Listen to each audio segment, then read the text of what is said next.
nakapulisan natin kung si Donald Trump na ang bumisita sa bansa natin. Diyan lang nakarapatan si Salta Uli.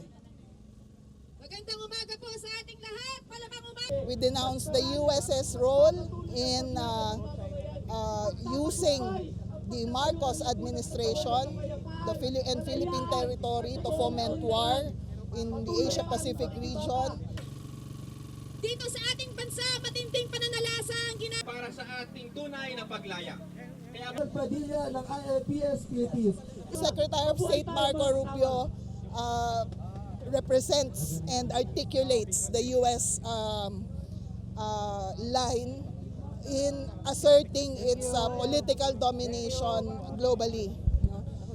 As much as the U.S. intervenes and intrudes on the affairs in the Philippines and many other governments that it is allied with to pursue its interests. number 1 terrorist! sa ating Sagastayaman gaya ng Paksilica at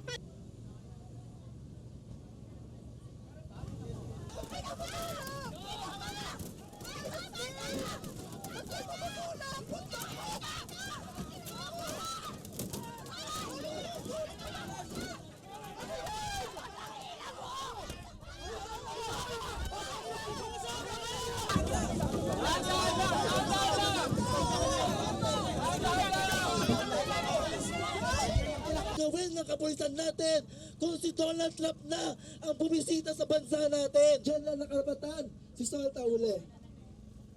magandang umaga po sa ating lahat. Palabang umaga. We denounce the US's role in using the Marcos administration and Philippine territory to foment war in the Asia-Pacific region.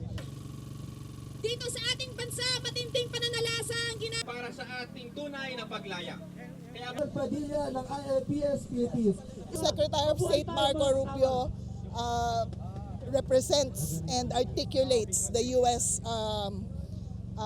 line in asserting its political domination globally. As much as the U.S. intervenes and intrudes on the affairs in the Philippines and many other governments that it is allied with to pursue its interests.